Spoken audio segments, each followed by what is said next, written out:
What am I doing? I'm so ADHD, I don't even know. Hey! You ever scratch your ass with your finger and be like, am I a monkey?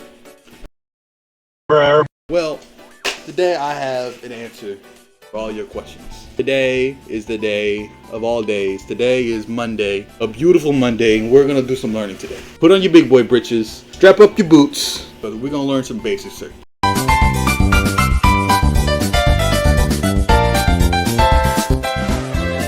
Welcome gamers and gentlemen of all types. Today we're going to be going over some cv2. This tutorial is going to help you identify all the different pretty colors. You're going to be able to look at a chip and tell what's going on.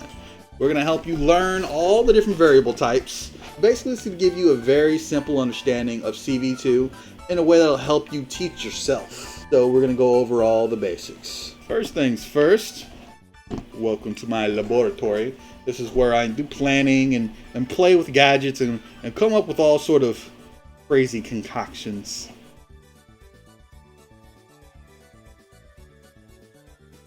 As you see here, I have working Pong in CV1. Let me know if you want a video over how that works.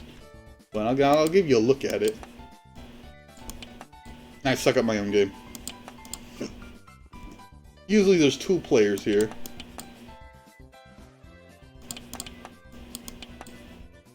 Like that? You like that? Huh?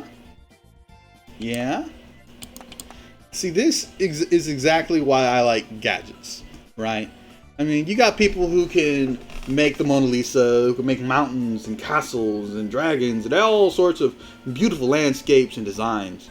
But when it comes to actual functionality, actually doing something, you gotta know how to code. You gotta know how to use your gadgets and your cv2. Now, this video is made with the understanding that you probably have at least a basic knowledge of your maker pen. You know how to use it, you know how to make stuff. We're not gonna go over any of that. We're just gonna help you out with some cv2 stuff. So we're gonna make small, this is gonna be part of a bigger series where we go over more and more as we go. Please put in the comments if you have anything that you want me to cover or an ideal you want me to create, and we'll make it here. So give me ideals in the comments. I will make a public world where you can come and copy it and just use it free of charge in your own world. Getting started, I have a little diagram here to help us visualize everything and a couple of chips already laid out. Every color of the rainbow. We're gonna go through these one by one and talk about what they are, what they do, how the colors work, input, outputs, yada, yada, yada. cv2 stuff. So, getting right into it, we're going to start at the top and go down. What is a cv2 chip? Well, you know what the chips are. They just do stuff. They have inputs and outputs. You might be used to cv1, and it's kind of the same method. It's kind of the same deal as cv1. So let's spawn in like a cv1 chip here, right? And a cv1 legacy. Anything that has like an input and an output. It's like this comparator chip. Alright, use your wire tools. So this chip does something. So this comparator chip is like left side, right side, input, output type of deal. You can change these, and of course if you connect this to another deal, it'll transfer that value. So that much you should understand, right? Little pins give the information, the body does the work, and you get outputs. Well, if you'll come look over here, shockingly similar, just a new sleek design. More specific information, more detail. These are very broad, and this lets you be more specific about what you do. So if you see a chip that doesn't have like inputs, that means it just outputs based on what's going on with the chips. This is what you call an execution. This little red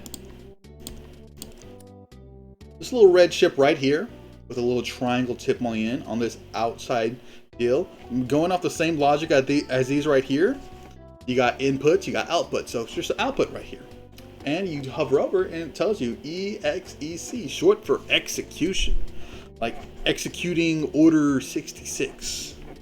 It's just making something happen. It's like, it's like a green light Mario Kart. Just telling you to do it, make it happen. And using your wire tool, you connect it to an input execution. So here's your input, this is your output. You'll see, even though these are the same color, you cannot put outputs to outputs. Nor can you put inputs to other inputs. That was the wrong one, inputs. because it's just not logically how it works.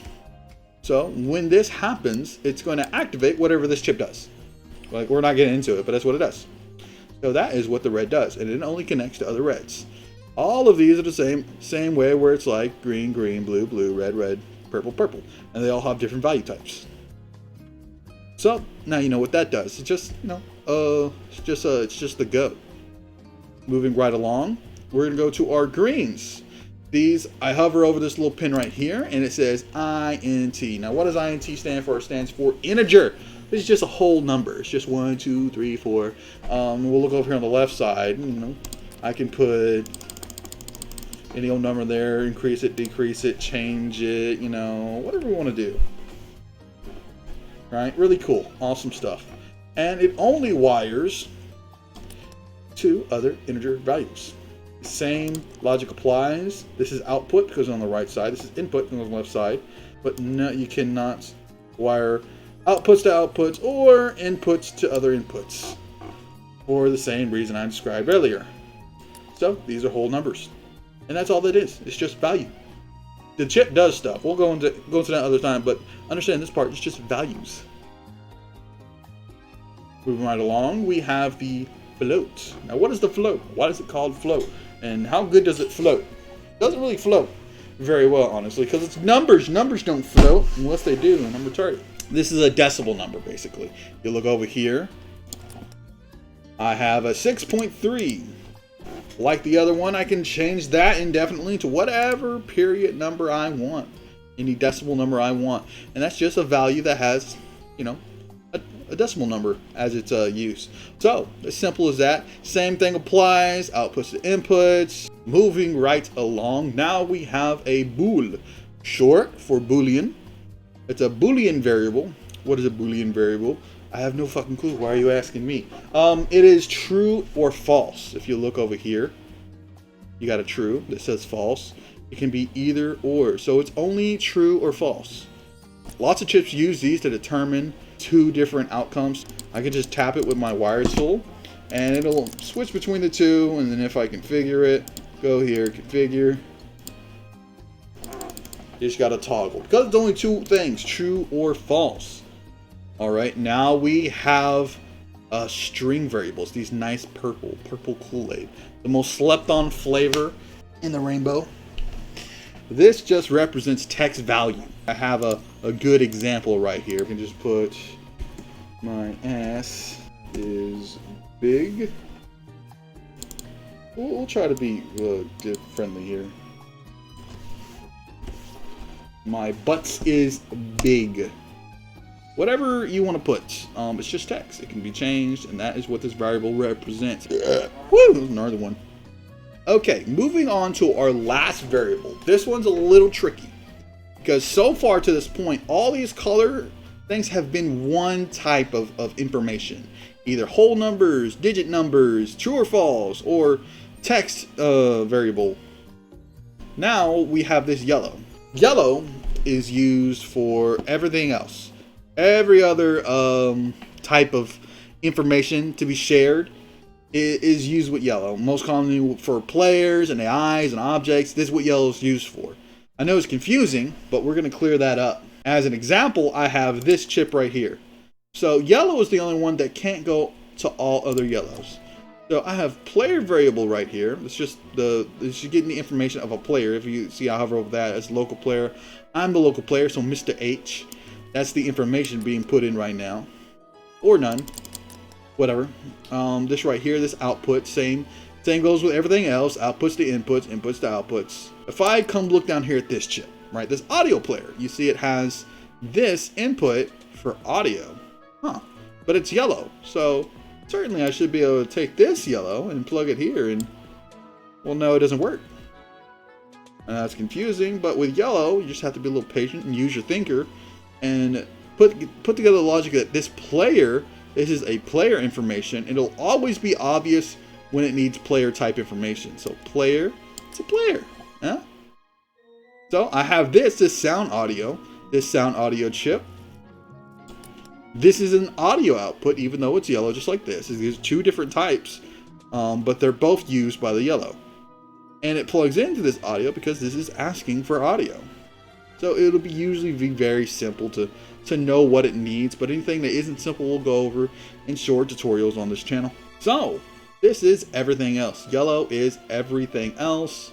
So to recap, very simply, we have reds. These reds with the pointy ends are executions. They make things happen. Greens are integers, whole numbers.